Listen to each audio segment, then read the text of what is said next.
Hello friends, welcome to the practicals of heat and mass transfer in the third year of mechanical engineering.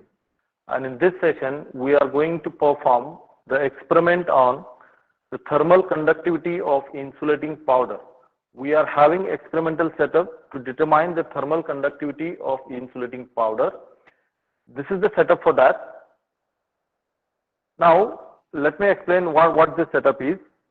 We are having supply of 230 volt AC supply, and that supply is given to the heater which is fitted over here.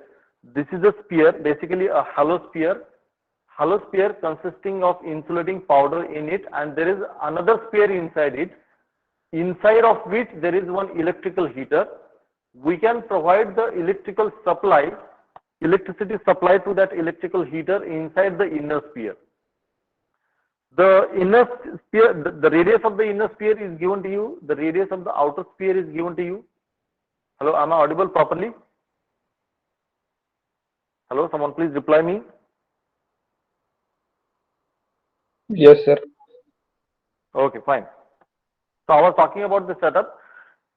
Here you can see the yellow colored sphere over here. Inside it, there is insulating powder. And inside the insulating powder, there is another hollow sphere in which there is one electrical heater.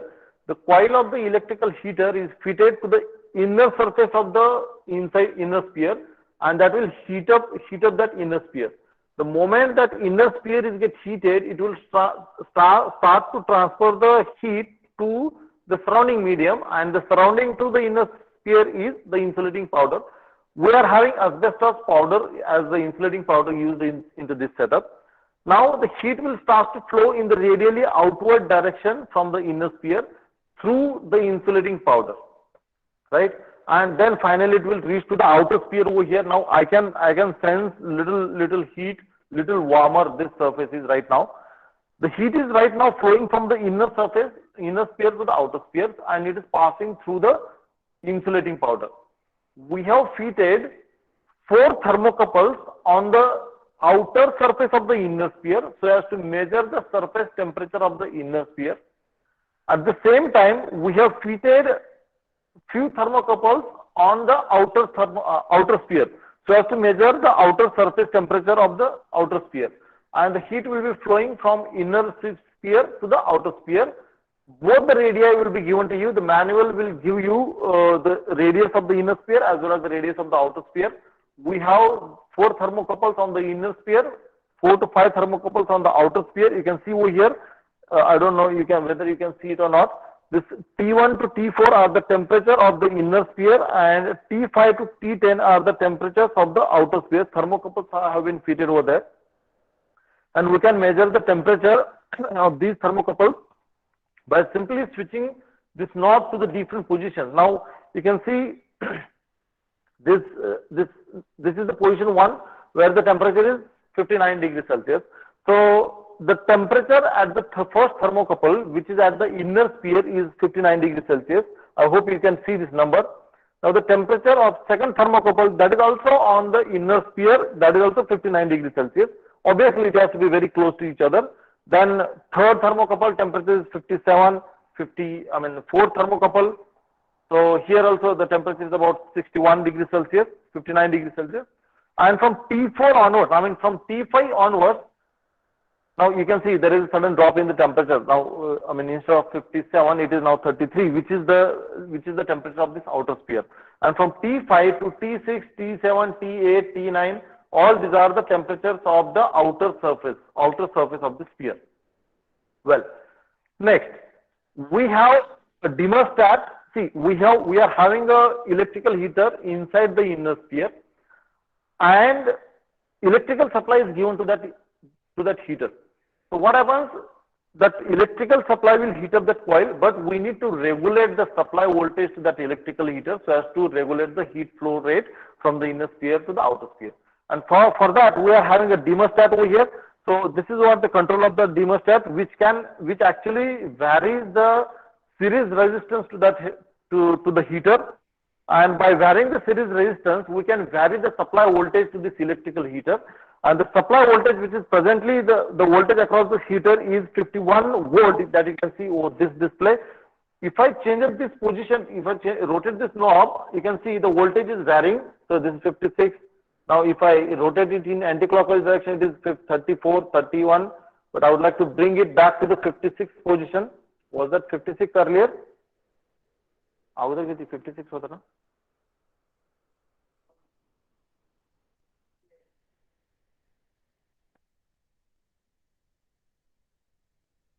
It was I think 56 degrees Celsius, 56 volt, right? So this is what the supply voltage, and the current which is flowing through this coil right now is 0.201 ampere. So that's what the current flowing through that coil. Now the whole supply voltage multiplied by the current, that will give you the total power input given to the inner sphere, and obviously that much will be get radiated out. So there is no other way for the transfer of that heat.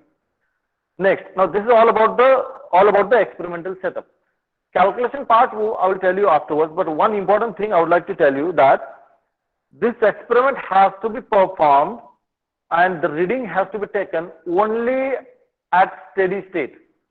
Steady state means what? The moment when the heater is get started, the temperature of the thermocouples, both inner 4 thermocouples and outer thermocouples, will keep on varying with respect to time. But a time will come when the temperature reading of, let us say, the second thermocouple right now is 59 degrees Celsius.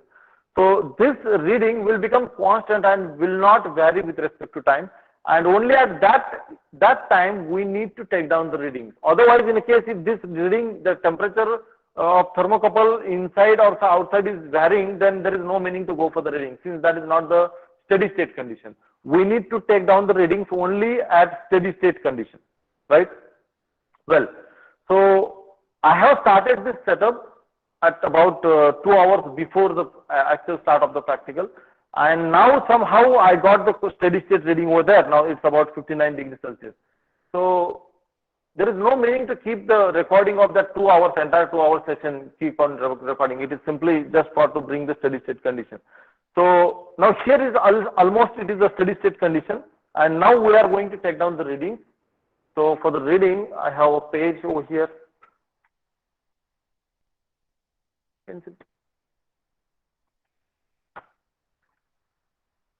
So whatever the readings we are having right now, these are the steady state reading, and we will take down these readings one by one.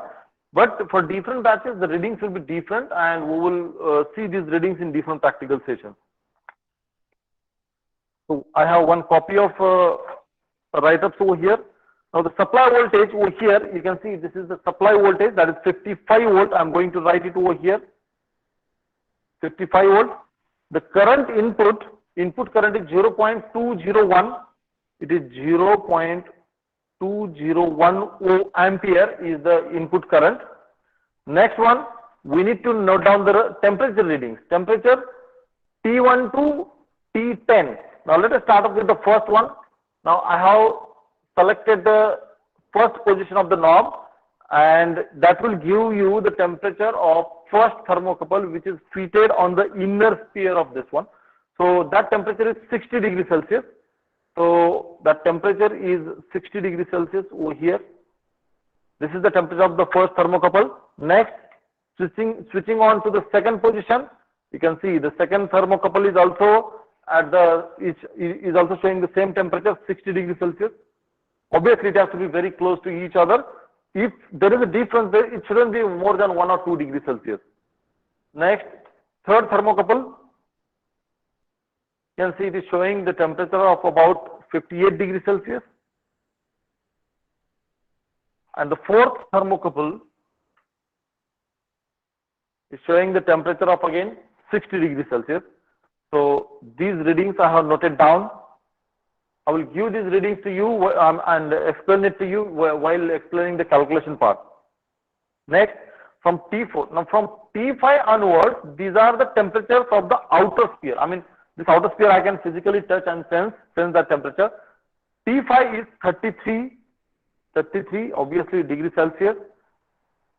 Then T6,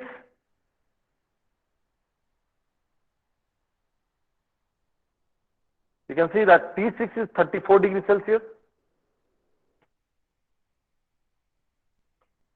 T7 is again close to that, 34. T8 is about 32 degrees Celsius.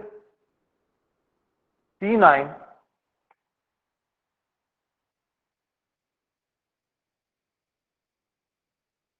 is again 33, 34 degrees Celsius. 33. This is about T9 and this is T10. You can see that T10 is also 33 degrees Celsius. So these are the temperatures of the thermocouples located at various positions into the sphere. Now once we are having these readings, I think you can see these readings over here. I have noted down these readings at 60th minute. Actually, readings need to be noted down after every 10 minutes, and after some time you will come to know that the readings are not changing with respect to time, and that final reading you need to consider for the calculations. So since we can conclude that reading is belonging to the steady state condition heat transfer through the sphere. Now you know the Fourier's law of heat conduction. How does the heat conduction take place through hollow sphere? You know the equation for the heat transfer rate. You need to simply put down the temperature reading, temperature at the inner surface, temperature at the outer surface. You know the radius of the inner sphere, and the outer sphere is given into the manual. The radius of the inner sphere is 50 mm, whereas the radius of the outer sphere is 100 mm. You know the radii. You know the temperature difference T1 and T2. So you can find out the heat transfer rate. I mean, heat transfer rate is also known to you. The only unknown into the equation of the heat transfer by conduction through a hollow sphere is the thermal conductivity K, and that you can calculate by the calculation.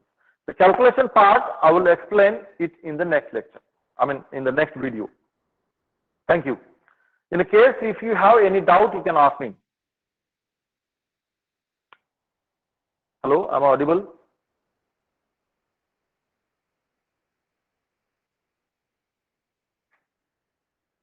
Hello, am I audible?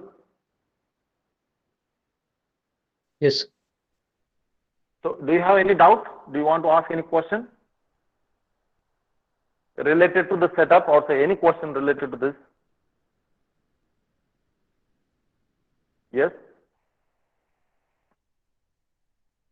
No question?